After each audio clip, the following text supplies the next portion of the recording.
Halo, assalamualaikum warahmatullahi wabarakatuh. Hari ini kita akan belajar tentang mata kuliah sistem cerdas. Pada bahasan video kali ini kita akan membahas tentang algoritma machine learning. Video ini merupakan lanjutan dari materi sebelumnya. Bagi teman-teman yang belum melihat video sebelumnya, silakan menonton ya. Bagi yang sudah, kita bisa lanjut saja ke materi.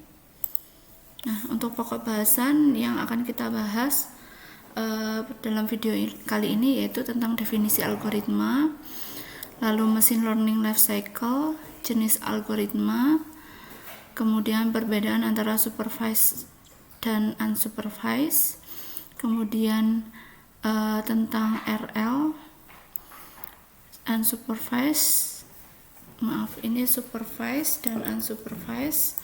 Kemudian kita akan belajar juga tentang dimension reduction. Baik, yang pertama yaitu definisi algoritma. Algoritma sendiri saya mengulang sekilas ya dari materi kita sebelumnya. Menurut Profesor Harold Stone, algoritma adalah precise instruction in language understood by computer for a fast, efficient, good process that specifies the move of computer.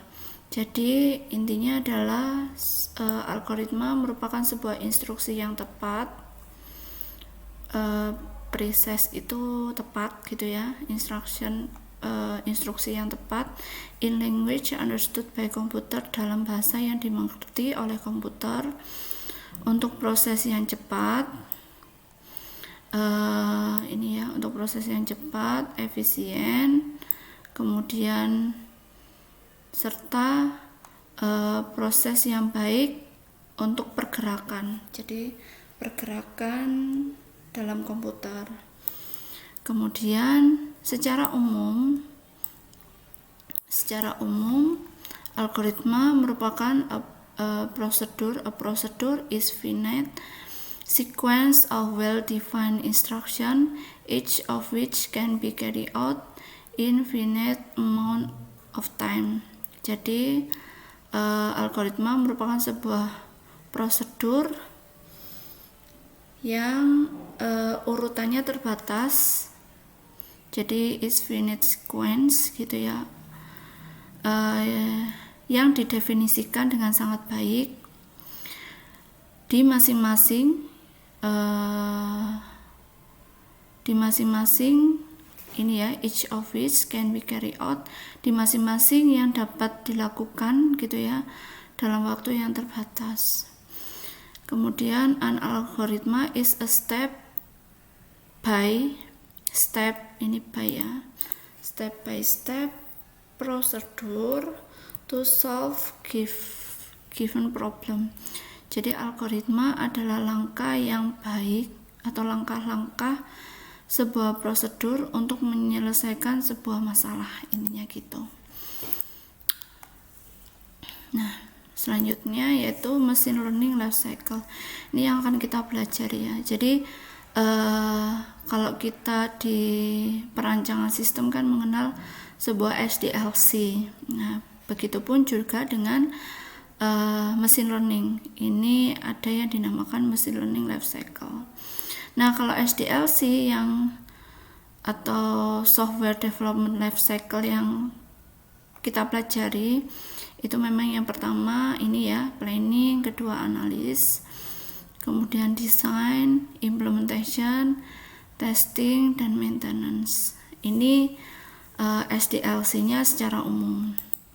Nah, sedangkan SDLC-nya machine learning dari mana? Yang pertama dari data, kemudian datanya dianalisis, kemudian dari analisis itu kita membuat sebuah trend model. Menganalisis untuk outputnya nanti yang dibutuhkan apa. Kemudian dari situ kita mendapatkan sebuah trend model atau model trennya bagaimana dan lain sebagainya, yang hasilnya dari model tersebut atau dari hasil algoritmanya ya, algoritma tersebut kita dapat melakukan prediksi dari sebuah informasi yang dihasilkan dari proses machine learning ini. Prediksi yang nantinya bisa menjadi sebuah data lagi gitu. Jadi SDLC-nya machine learning seperti ini ya teman-teman. Kalau SDLC-nya perancangan sistem ini seperti ini: planning, analysis, design, implementation, testing, maintenance. SDLC-nya machine learning seperti ini. Jadi itu ya. Kemudian next, ini machine learning life cycle gitu ya. Kalau tadi ini versi cepatnya, versi intinya, ini yang versi preparationnya ya, versi lengkapnya gitu ya. Yang pertama kita pasti gathering data itu pengambilan data. Kemudian yang kedua data preparation itu kita menyiapkan datanya, kita melakukan data cleaning istilahnya ya, mana yang data dipakai, mana yang data tidak dipakai, mana yang data yang perlu diperbaiki dan lain sebagainya, itu kita ambil atau kita lakukan di data preparation. Kemudian data wrangling adalah sebuah proses transformasi data yang mentah gitu ya, data mentah dari data cleaning tadi menjadi sebuah format yang siap dipakai atau siap dianalisis. Kemudian selanjutnya kita melakukan data analis gitu ya, kita menganalisa data dengan memasukkan algoritmanya. Kemudian sebelum memasukkan algoritmanya, kita harus mencari dulu algoritma apa yang kira-kira tepat sesuai dengan tujuannya untuk memproses. Kemudian dari situ, setelah menemukan algoritmanya, kita coba, kita training, kita cari data trainingnya, kita cari model dari data training yang telah dimasukkan algoritmanya. Kemudian dari data training kemarin ya, masih ingat ya berapa persen, 60 ya. Kemudian 60%-nya, kemudian 20%-nya data testing. Kita testing datanya, setelah kita testing datanya, kemudian kita deploy yang paling akhir. Kita deploy ini maksudnya apa? Kita masukkan hasil testing datanya untuk sebuah sistem. Kalau memang trainingnya mau tepat, testingnya tepat, berarti sistem tersebut cerdas, intinya gitu. Atau processing yang sudah dilakukan itu sudah sesuai dengan sistem cerdas. Contohnya saat kita melakukan training data, kita melakukan proses analisa data, kemudian kita melakukan testing data, dan setelah itu terdapat hasil outputnya akuratnya berapa. Nah, setelah ada hasil akurasinya berapa, kemudian dari data testing tersebut itu yang kita olah, itu yang dijadikan sebagai patokan, intinya gitu ya. Jadi data testingnya itu yang dipakai menjadi patokan untuk melakukan life cycle selanjutnya atau melakukan pemrosesan sistem cerdas selanjutnya. Next, kita masuk ke jenis algoritma.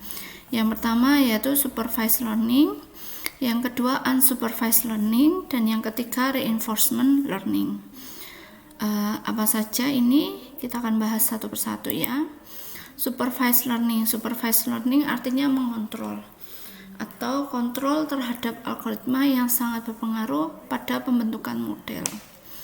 Kontrol algoritma tersebut dilakukan dengan memberikan dataset, atau biasanya disingkat menjadi D. Dataset itu singkatannya D atau lambangnya adalah D, dengan definisi sebagai berikut. ini ada bersamaan ya, bersamaan 1, bersamaan 2, dan bersamaan 3. D sama dengan X0 Y0, X1 Y1, dan seterusnya sampai dengan Xn Yn. Atau persamaan yang kedua adalah X pangkat 1 Y pangkat 1 gitu ya. Ini untuk yang XY nya, XY nya gitu ya, dipangkatkan, dan ini sampai dengan seterusnya. Sejumlah datanya itu berapa titik. Jadi seperti itu. Kemudian next ini ya, dimana X adalah input dan Y adalah output, maka setiap X akan mengendalikan Y. Jadi ini datanya adalah data yang berlabel. Artinya berlabel yaitu datanya adalah data yang berpasangan. Kalau ada X pasti ada Y gitu ya. Di sini ya. Jadi di mana X adalah input dan Y adalah output, maka setiap X akan mengendalikan Y. Data semacam ini disebut dengan data berlabel atau label data. Input dan output ini disebut juga dengan input variabel. Relasi keduanya dapat dirumuskan menjadi Y pangkat I gitu ya, sama dengan F X pangkat I, yaitu F nya ini adalah fungsi gitu ya. Nah, pada supervised learning perbedaan regression dan classification hanya bergantung pada output, bukan inputnya. Keduanya dapat menerima variabel berjenis kuantitatif dan kualitatif. Nanti akan kita bahas ya, variabel kuantitatif dan kualitatif itu seperti apa contohnya. Nah, ini ya, kuantitatif versus kualitatif, quantity dan quality gitu ya. Ada tipe variabel antara lain numeric, continuous gitu ya. Numeric ada continuous dan numeric discrete. Kemudian numeric discrete dan text not numeric. Kalau continuous ini adalah berkelanjutan, istilahnya ada 20 kg, ada 30 kg, ada kecepatan kilometer dan lain sebagainya. Ada degree Celsius gitu. Dan ini dihandle menjadi kuantitatif karena berkuantiti. Nah, kalau numeric discrete ini ada istilahnya jumlah gitu ya. One cat, kucing gitu ya, 2 cat atau 3 cats gitu. Ini perhitungan dalam masuk kuantitatif. Kalau numeric discrete ini seperti ini ya. Nomor 1 misal Indonesia, nomor 2 Amerika, dan nomor 3 England. Ini maksudnya adalah kualitatif. Jadi 1 sebagai variabel. Kalau 1 berarti variabelnya Indonesia, 2 variabelnya Amerika, 3 variabelnya England. Teks tapi not numeric gitu ya. Contohnya ada Bedi Purnama, Agung, Arif, dan lain sebagainya. Itu termasuk dalam bentuk kualitatif. Maka apabila output bervariabel berjenis kuantitatif, maka permasalahan yang sedang dihadapi adalah masalah regression. Jadi ini ya, kelihatan kalau outputnya adalah bentuknya kuantitatif ini, maka yang kita hadapi adalah permasalahan yang sifatnya regression. Kemudian apabila outputnya bervariabel jenisnya kualitatif, yang ini, maka permasalahan yang sering dihadapi adalah masalah classification. Untuk regresi adalah masalah yang berkaitan dengan sebuah topik yang saling berelasi gitu ya. Kalau classification adalah masalah yang kita tujuannya untuk mengelompokkan. Jadi seperti itu kurang lebihnya. Oke, lanjut. Ini kita tentang unsupervised learning. Unsupervised learning adalah komputer, artinya ya, jadi komputer dibiarkan untuk belajar sendiri dari data. Datasetnya ya, atau D, untuk unsupervised learning didefinisikan sebagai berikut. Nah, dari sini kelihatan ya, dari rumusnya aja sudah kelihatan. Kalau yang tadi kita supervised learning adalah inputnya adalah berlabel dengan outputnya. Kalau yang unsupervised learning adalah inputnya saja yang ada, jadi x0 sampai dengan xn, atau x1 sampai dengan xm, atau xi gitu ya, xi pangkat n per i gitu ya, sama dengan 1. Data seperti ini disebut dengan data tidak berlabel atau unlabeled data. Lanjut, unsupervised learning tidak ada output variabel atau target variabel. Yang ada hanya input variabel atau tidak ada target variabel yang dapat mengendalikan. Jadi nggak ada sesuatu yang bisa mengendalikan jalannya algoritma. Kalau ini kelompoknya kuning ya ikut kuning, kelompoknya biru ya ikut kelompoknya biru, kelompoknya merah ya ikut kelompoknya merah, sesuai dengan sesuai dengan distance-nya, jadi jaraknya. Ini juga association, relasi gitu ya. Kemudian ini jika clustering merupakan sekumpulan titik-titik data yang sejenis atau yang mirip, maka association akan mencari relasi yang dimiliki oleh titik-titik tersebut. Jadi dia mencari relasi yang mirip dengan titik-titik ini. Kemudian selanjutnya yaitu reinforcement learning. Reinforcement learning merupakan sebuah self-teaching gitu ya, self-teaching system yang belajar dengan prinsip trial and error atau learning by doing. Jadi RL atau reinforcement learning akan belajar mirip dengan cara manusia belajar, di mana agen gitu ya, agen melakukan serangkaian action untuk memperoleh reward yang maksimum. Jadi nanti ada seorang agent gitu ya, agent itu nanti sistemnya dia akan melakukan serangkaian action untuk memperoleh reward yang maksimum. RL dapat belajar tanpa memerlukan dataset. Agen belajar dengan cara menerima feedback dari environment secara terus-menerus dari setiap langkah atau state-nya yang dilakukan. Ini sebenarnya lebih mirip ke robotik ya.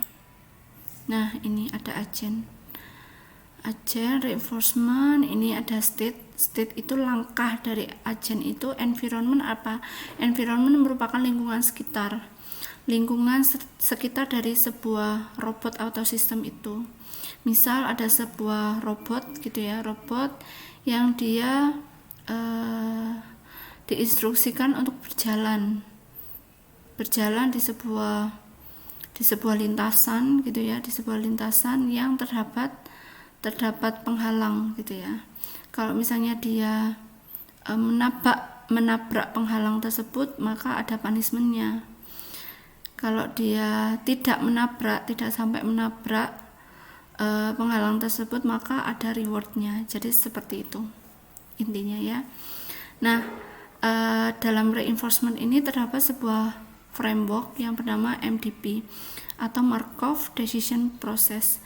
Itu merupakan suatu pengembangan extension atau framework ya dari Markov Reward Process yang berisi keputusan-keputusan atau decision yang harus dibuat oleh agen gitu ya. Ini definisinya. S ini adalah state, lintasan. A ini adalah atau actionnya. Transition function ini dalam bentuk probabilitas. Jadi kalau probabilitas itu kan peluang ya, jumlah peluang rewardnya berapa, peluang punishmentnya berapa. Jadi seperti itu. Nah, next, istilah dalam RL. Agen S gitu ya, software atau mesin atau robot atau mobil yang belajar dari environment. Kemudian environment adalah dunia atau lingkungan sekitar di mana agen akan berpindah-pindah. Action adalah semua pergerakan yang bisa dilakukan oleh agen. State adalah lokasi di mana agen saat ini berada. Rewardnya merupakan feedback dari untuk agen, yaitu nilai yang diberikan dari environment untuk mengevaluasi action sebelumnya. Terakhir gitu ya, reward dapat bernilai positif, hadiah, atau negatif. Kalau negatif itu punishment. Nah, policy atau policy, strategi, ini rule, lebih ke rule, strategi yang diterapkan oleh agent untuk menentukan action selanjutnya berdasarkan state atau lokasi saat ini. Oke, kemudian next, istilah lainnya adalah value. Value adalah total nilai jangka panjang yang diharapkan atau expected long term return with discount dari state saat ini di bawah policy. Ada simbol P ya. Kemudian value ini kebalikan dari short term reward, R. Key value atau action value mirip dengan value, hanya saja ada parameter tambahan. Nah, memang reinforcement learning ini digunakan lebih besar atau sebagian besar memang untuk mesin, robot, dan lain sebagainya. Nah, ini sedikit penjelasan tentang supervised dan unsupervised. Kalau dalam hal variabelnya input data, supervised learning itu datanya berlabel atau berpasangan, sedangkan unsupervised tidak berlabel atau tidak berpasangan. Kemudian dari segi human interaction, ini ya, human expert as teacher atau pakarnya manusia, dia sebagai guru.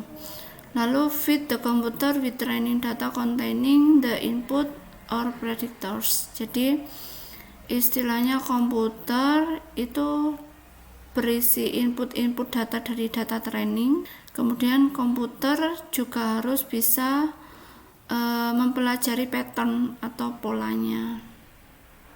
Itu kalau supervised learning dalam hal human interaction. Kalau unsupervised learning, nah sedangkan unsupervised learning bagaimana?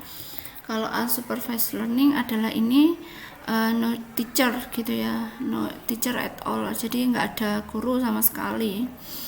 Lalu komputer might be able to teach us new things after it learns pattern in data. Jadi komputer bisa jadi mengajari kita gitu ya hal-hal baru setelah dia mempelajari sebuah pattern gitu ya, dia mempelajari sebuah pattern. Jadi seperti itu. Kemudian secara kompleksitas atau complexity, supervised learning itu lebih simpel. Kalau unsupervised learning itu lebih kompleks, lebih luas. Dari segi akurasinya, supervised learning itu lebih tinggi tingkat akurasinya. Kalau unsupervised learning agak kurang dari tingkat akurasinya. Problem area supervised learning adalah regression dan classification. Unsupervised ini ya, ini unsupervised learning adalah clustering dan association. Jadi seperti itu. Oke, lanjut. Ini ya, supervised learning dan unsupervised learning. Kalau ini prediction atau predictive model, kalau ini pattern atau struktur. Nah, contoh kasusnya ini. Contoh kasusnya, jika supervised learning, penilai dapat menentukan skor akhir setiap siswa dengan cara mencocokkan atau mencari kemiripan antara jawaban dengan kunci jawaban yang ada. Jadi kalau supervised learning itu sudah ada kunci jawabannya, tapi kalau unsupervised learning itu nggak ada kunci jawabannya. Jadi si penilai atau si guru gitu ya, itu harus mampu menentukan sendiri apakah jawabannya tersebut benar atau tidak. Nah, dari mana? Biasanya dari apa? Dari itu tadi, clustering. Nah, jadi di sini nggak ada benar atau salah, tapi mengclusteringkan siapa yang menjawab A, siapa yang menjawab B di nomor ini, jadi seperti itu. Lanjut, ini kalau RL ya, reinforcement learning versus supervised learning atau versus unsupervised learning. Di sini saya pisah antara supervised learning versus RL atau reinforcement, kemudian unsupervised learning versus RL. Kalau supervise itu ada supervisornya pasti yang tadi ya, yang memiliki pengetahuan tentang environment dan membagi pengetahuan ini kepada agen untuk menyelesaikan tasnya atau tugasnya. Tapi kalau RL dia nggak ada supervisornya, dia harus belajar sendiri dari pengalaman, experience yang dapat membantu pengetahuannya. Kalau unsupervised learning ini tidak ada function untuk mapping. Kalau RL ada functionnya untuk mapping gitu. Mapping ini maksudnya adalah mapping lokasi. Kalau RL kan ada mappingnya karena dia ada semacam state-nya, sedangkan unsupervised learning nggak ada. Dia bisa bebas bereksplorasi. Kemudian supervised learning, baik supervised dan RL sama-sama mengandalkan function untuk mapping input dan output gitu ya. Kalau ini kan tadi unsupervised learning itu nggak ada function.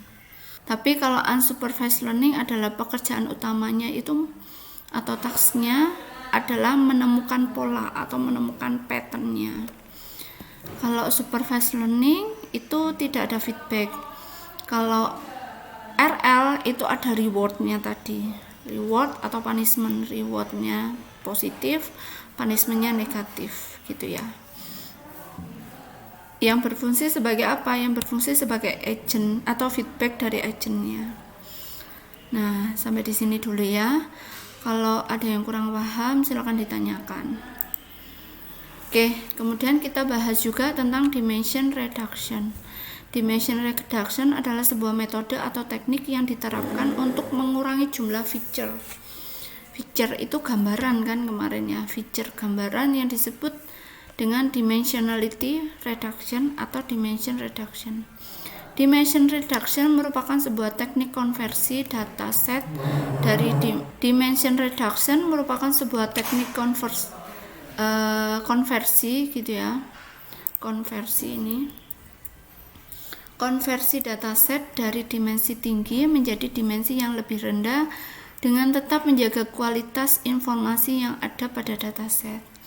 Pada dunia machine learning, seringkali permasalahan itu harus diselesaikan melibatkan banyak feature gambaran atau feature titik.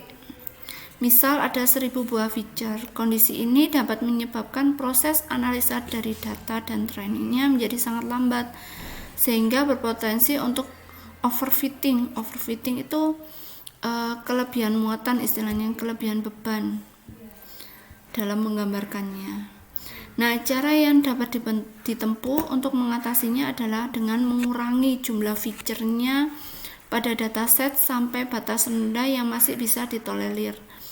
Artinya, pengurangan feature tidak menyebabkan hilangnya informasi yang bermanfaat. Jadi, dilakukan filtering gitu ya. Apabila ada feature yang sama, berarti dikurangin atau ditolerir gitu ya. Keuntungan dari teknik dimension reduction yang pertama yaitu meningkatkan efisiensi dengan mengurangi pemakaian storage untuk dataset, lalu mengurangi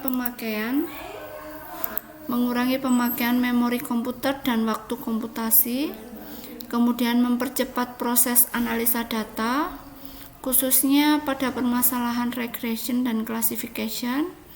Kemudian proses analisa yang dilakukan pada dimensi rendah umumnya jauh lebih akurat dibandingkan jika dilakukan pada dimensi asal. Maksudnya apa? Maksudnya adalah untuk proses analisa tadi gitu ya. Kalau dimensi atau feature-nya sangat banyak, sangat luas gitu ya. Itu proses analisanya kurang baik. Tapi kalau dimensi asalnya lebih rendah, maka umumnya lebih akurat.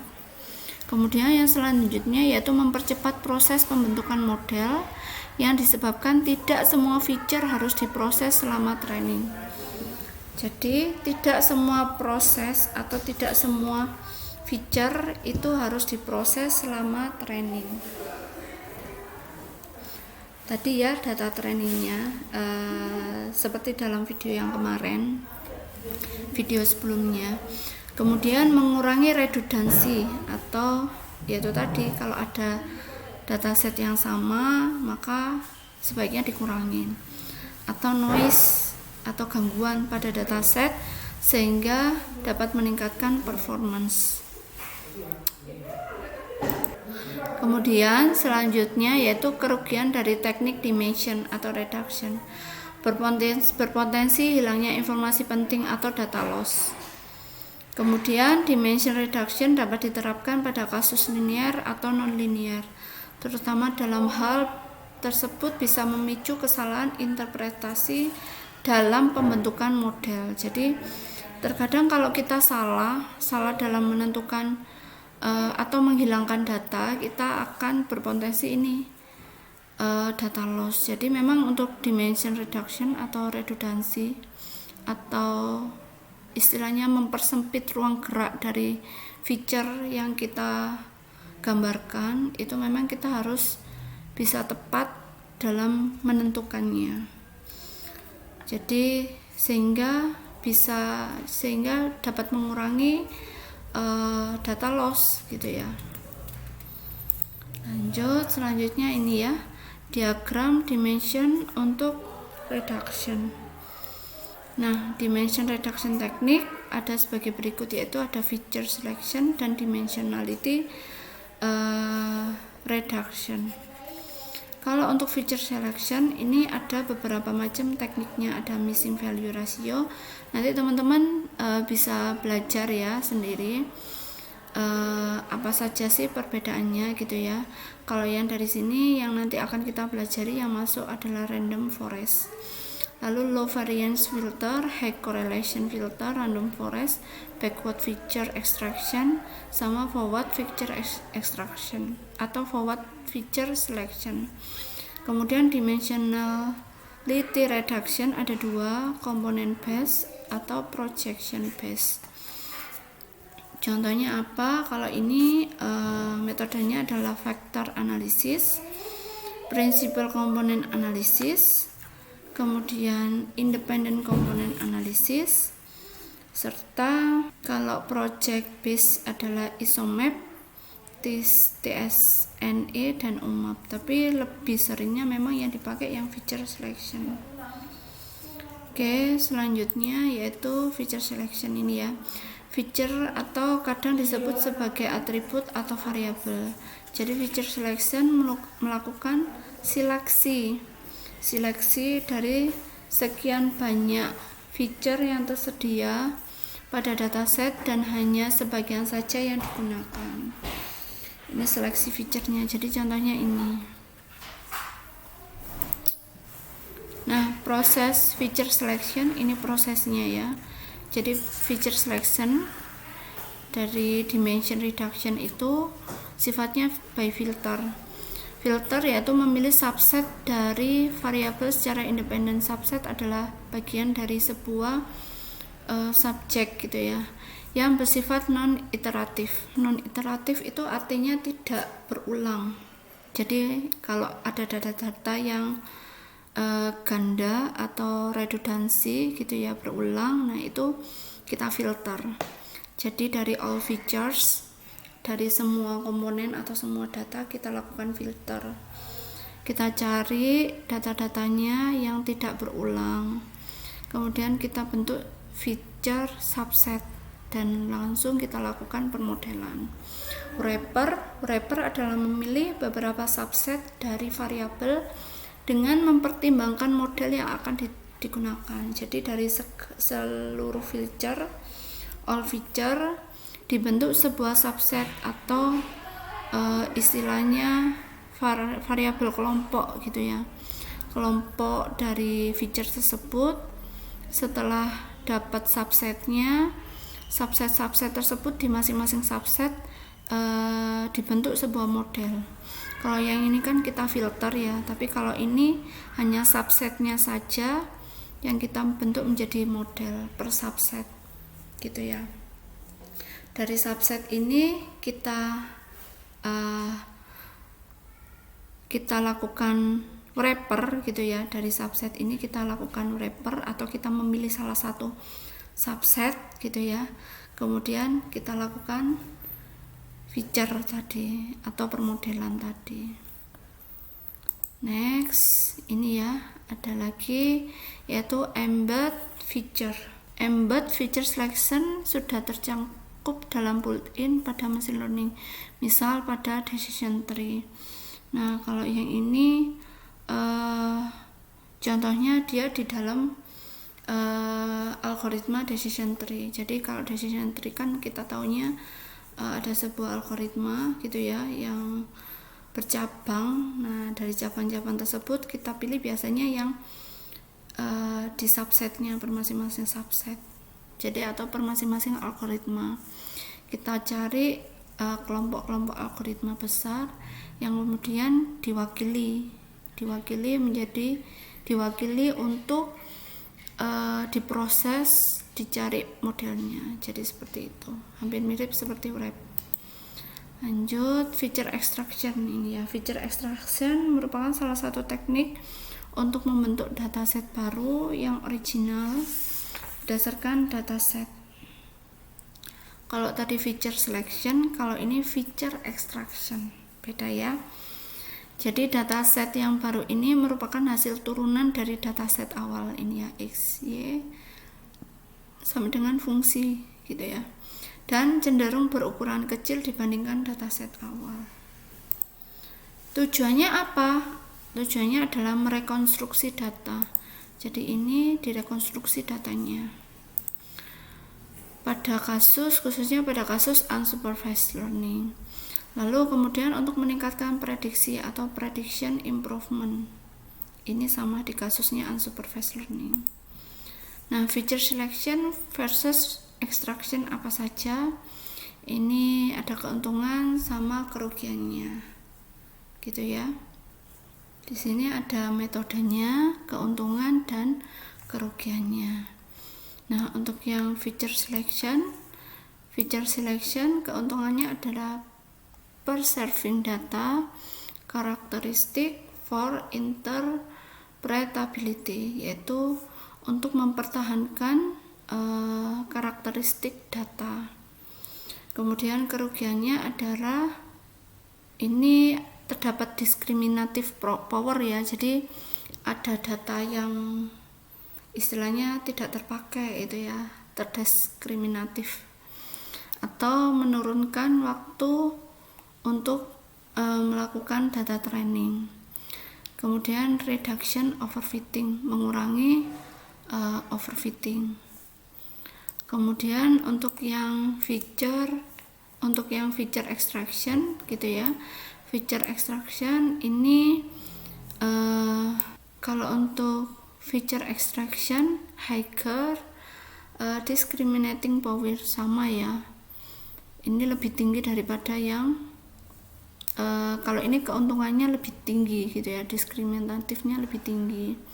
Lalu control overfitting saat tidak diawasi, jadi dia bisa mengontrol. Kemudian kalau ini kehilangan data, loss